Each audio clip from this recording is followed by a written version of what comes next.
Thank you, Amy Cooper, VP of Ritual Extraordinaire. Thank you for the introduction, and thank you for all you do to make the high holidays come together so gracefully. Shana Tova, I'm Michele Jenofsky. And Good Yontif, I'm Jeff Jenofsky. And we're both CBS Board Trustees. As well as your youth advisors for our awesome United Synagogue Youth, USY Santa Clarita chapter here at Congregation Beth Shalom. And you might also recognize us from our joint role earlier today in the fifth Aliyah. Or maybe our son Andrew, who's sitting back over there from his role as Torah reader number 2, or from his previous role as the president of our CBS USY. Some of you may also recognize Michele from her role on the CBS Finance Committee as the lady standing next to Brenda Rubin, as she made Brenda do all of the talking at the congregational meeting. Yeah. Or from her previous stint as our CBS treasurer of the last 2 years.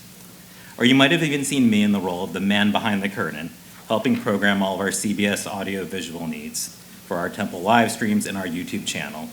And if you didn't know that we have a YouTube channel or haven't clicked that subscribe button, what are you waiting for? I'm looking at you, online audience, after the holiday. When Amy approached us a couple of months ago about doing the high holiday appeal speech, my brain's instant response was, no. But inexplicably, my mouth said, maybe? What? How dare my mouth defy my brain's insistence that we remain seated, silent, and comfortably anonymous. But then I remembered in Amy's meaningful, viral, and eloquent speech last year that she told us how Ken Greenberg reminded her that when we are called, we answer with the Hebrew word hineni, I am here. So Amy and Ken, I am here. We are here. For weeks, we've had countless conversations about Congregation Beth Shalom and what it means to us individually and as a family. We talked about how CBS has changed and how it's changed us. While thinking about planning for the future of CBS, we couldn't help but think about how CBS started. Because like Maya Angelou wrote, you can't know where you're going until you know where you've been. We talked about the storied, humble beginnings of what would eventually become CBS, which date all the way back to the late 60s and early 70s. It seems like CBS has always been the little engine that could. From generation to generation, CBS grew and evolved. While leadership and locations changed throughout the years, those congregational members are the ones who took the leap of faith that CBS would continue to thrive. We stand on the shoulders of giants, Laurie and Marlene Strauss, and numerous others who are with us in the room today. We see you. They helped dream the dream of CBS so we could exist in this moment, right here, right now, in this sanctuary, together as Jews. We thought about what could we possibly say to all of you that would want to make a difference? How could we be relatable and connect with everyone? So let us tell you a little story about how we met our temple. Our story starts back in the summer of 2009. We came to CBS for the same reason that many families find themselves at CBS for the first time, the preschool. After a few phone calls and a site visit, Teacher Carol worked her Teacher Carol magic. And it was clear that CBS was the place for our son, Andy. She said that he would learn his ABCs and 1, 2, 3s and be ready for kindergarten. But the goal was that when he leaves preschool, he leaves a mensch. Teacher Carol, you had me at mensch. So on day 1 of the 2-year-old class, Andy met Ryan Harris. And I met his mom, Dana, who became my first friend at CBS Preschool. We began to meet a handful of other preschool families, but we didn't join the temple just yet. Funds were tight, and we weren't sure we belonged here. Fast forward to a Friday night open house type event that we reluctantly attended. We didn't know a lot of other congregants at the time. It felt awkward to be new. We felt vulnerable and out of place. We've told Ken this many times, but we'll tell you all too. Ken Greenberg was the first person to say hello. He was the first person from the congregation to come talk to us. He was the board president at the time, and he went out of his way to welcome us. He was personable, warm, and genuine. He was and still is a mensch. It was just a simple conversation, but somehow it made a difference. We went to that event feeling disconnected, and we left thinking, maybe we do belong here. So we joined and became members. Andy started his Jewish education, and we began to meet more temple families. Andy came home from religious school singing new songs he learned in class with Abby Bowling. The music really seemed to connect him to the rituals. He loved all of his teachers and was enjoying having Jewish friends. Now, full disclosure, we hit a bump in the road, and at one point, we left the temple. We left to see if the grass was greener on the other side. Spoiler alert, it wasn't. Our friends, Dana Harris and Adina Klaus, encouraged us to come back. So we returned to CBS after that brief absence and were welcomed back with open arms. And we knew that CBS was our family and this was our home. At this point in our Jewish experience at CBS, it was being largely dictated by the path that you're on when you have a child leading up to bar or bat mitzvah. Have they learned enough Hebrew? Have they learned their prayers? Wait, do I know my prayers? That year, Aaron Burgess and Abby Bowling voluntarily held a what to expect when you're expecting a mitzvah type seminar to help our class prepare. It was hosted at the Cooper home, and I remember feeling like we were all connected by this shared experience. I also remember leaving that gathering feeling like, uh-oh, we are so not ready for this. But the date was set, May 2nd, 2020. What could go wrong? Another spoiler alert. Everything went wrong. Or did it? We've told the story before, but it bears repeating. We had just mailed Andy's mitzvah invitations on March 6th, 2020. And then 9 days later, on March 15th, 2020, the world shut down for what was supposed to be just a few weeks. As you can imagine, Andy's mitzvah did not happen on May 2nd, 2020. Andy's mitzvah also did not happen on August 1st, 2020, nor did it happen on May 15th of 2021. Andy would finally have his bar mitzvah on August 7th, 2021, days before becoming a high school freshman. Each time we had to postpone and change the date because of COVID, he would start to learn the new Torah and Haftorah portion for his new date, mostly so he would stay engaged. During that time of uncertainty and profound loss, we simply wanted to safeguard his ability to achieve this important milestone. So right now, you're probably trying to do some mental math, and we'll help you out. Yes, Andy would learn 4 different portions over that span of time. And though that might sound remarkable, what is truly remarkable and needs recognition is that Brina Prater, where's Brina's here somewhere? Brina Prater stayed with him each and every step of the way and taught him each and every portion over Zoom. What she did should go down in the Mitzvah Hall of Fame. On Thursday, August 5th, 2021, just days before Andy's mitzvah, we went to the morning minyan as a family, and Tommy Halliburton taught Andy how to wrap his tefillin. We were all still masked, but we were together.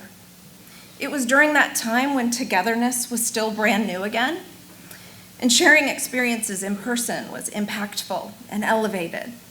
As we led up to the big day, Cantor Ray and Rabbi Jay were there to see it all the way through. It was an incredibly spiritual moment, and it was worth the wait. That experience was transformative, not just for Andy, but for us. The generosity and support from our clergy, staff, and congregation is the hallmark of what CBS is to us. When we initially set that final bar mitzvah date on August 7th, 2021, I started working behind the scenes with Bruce Neff and Dave Simon on what it would take to live stream Andy's mitzvah service should we be faced with yet another delay. In my line of work, the show must go on. Fortunately for us, that didn't need to happen, but this moment became my CBS origin story. It inspired me to help transform our broadcast capabilities and eventually join the CBS Board of Trustees. For me, it was in December of 2021 when my friends, Danny Maya and Brenda Rubin, reached out and asked me if I would consider joining the CBS board as the treasurer. Once again, my brain shouts no, but my mouth somehow says maybe. I was reluctant and worried that I wouldn't belong. Ultimately, I asked myself, why not me? And I decided I wanted to be in the room where it happens. I wanted to return my gratitude to CBS in the form of service. After joining the board, I had coffee with Rabbi. Coffee. And he asked me what the big goal or vision was and why I joined the board. Without hesitation, I replied, the ultimate goal is for CBS to become the center of Jewish life in the Santa Clarita Valley, and that we build a Jewish community center. A lofty goal, but it's my dream, and I say go big or go home. The pandemic was incredibly socially isolating for all of us, especially the kids. Andy had lost touch with many of his Jewish friends here at CBS during that difficult time.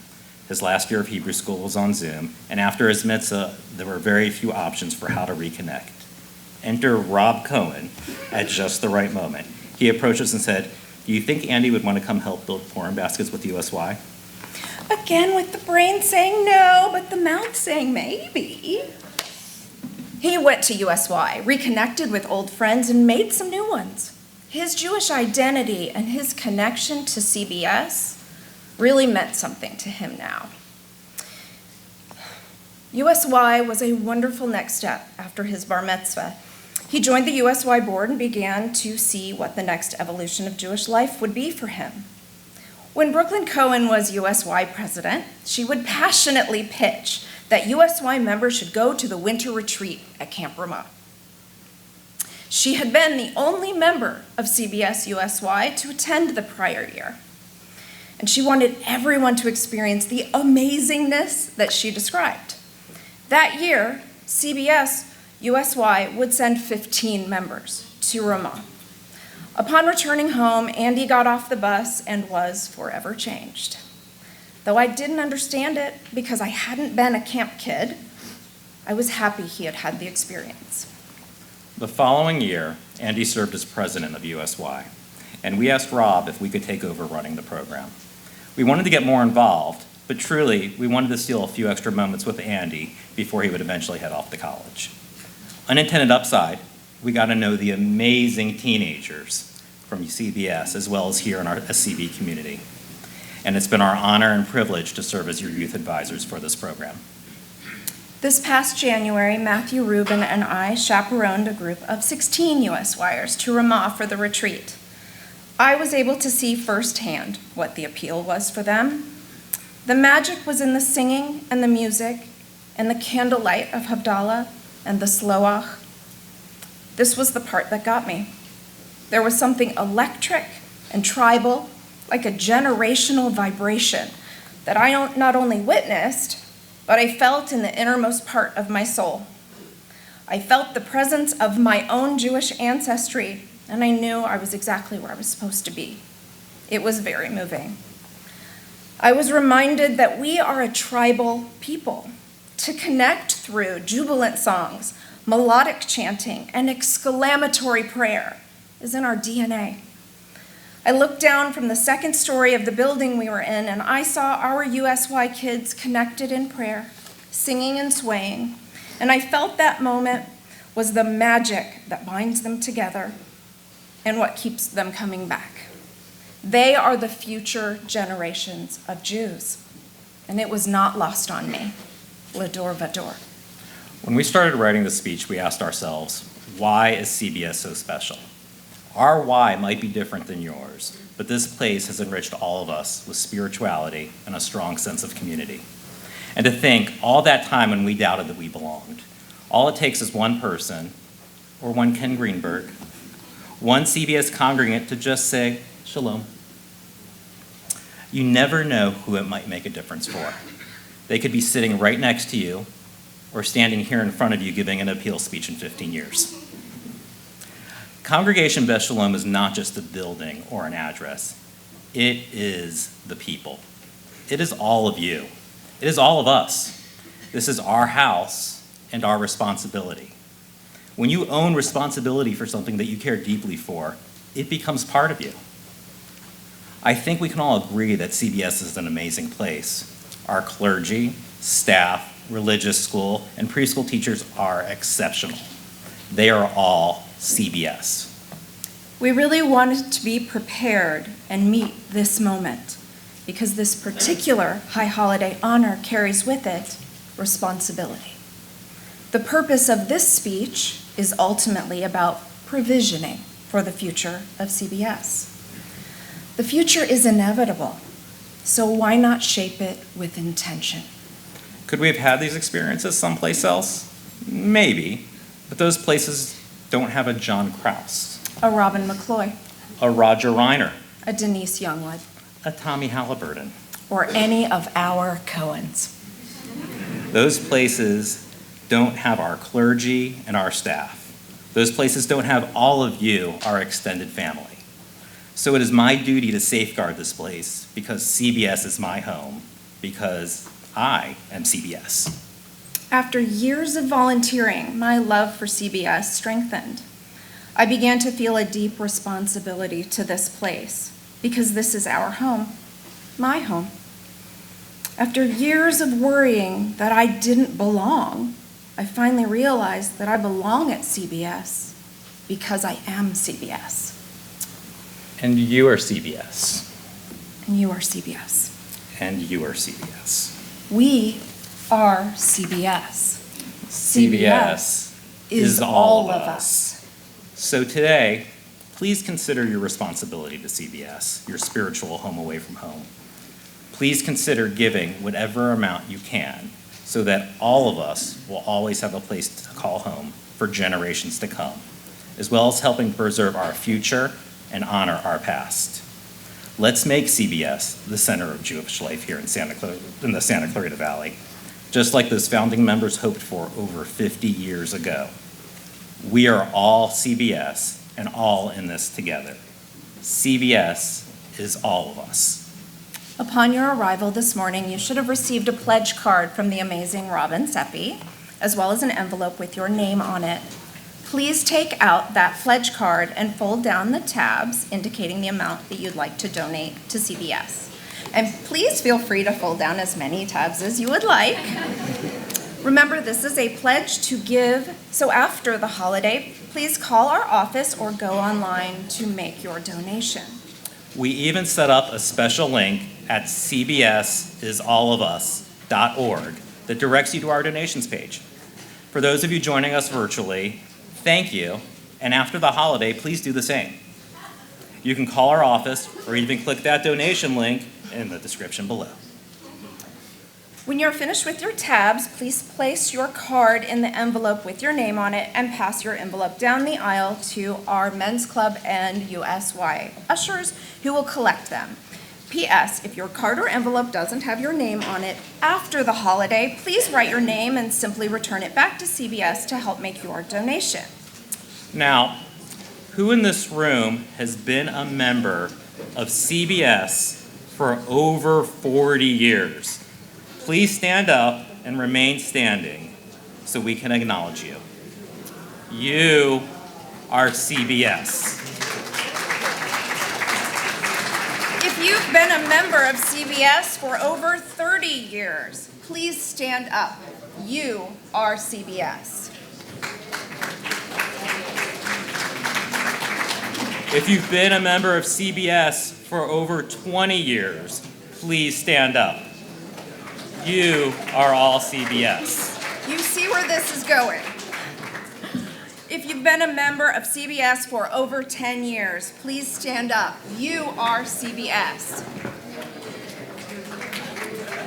And if you're here with us today, whether you're already a congregant, a new member, or are thinking of joining, please stand up and join us. You are all CBS. And CBS is all of us. Thank you, CBS. Shana Tova.